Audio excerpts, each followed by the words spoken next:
হতে ও বান্দা কখনো তুমি নৈরাশ হইও না, কখনো তুমি নৈরাশ। তাই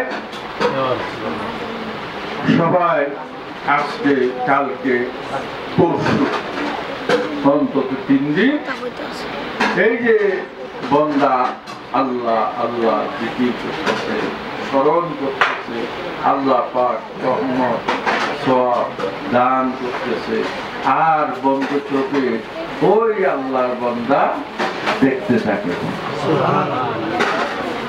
এটা কেমনে হয়, কেমনে কি কাজ করলে ওই পর্যায়ে পৌঁছে যায়? এটা একটা কথা, এরকম হাজার হাজার বিষয়াদি আছে।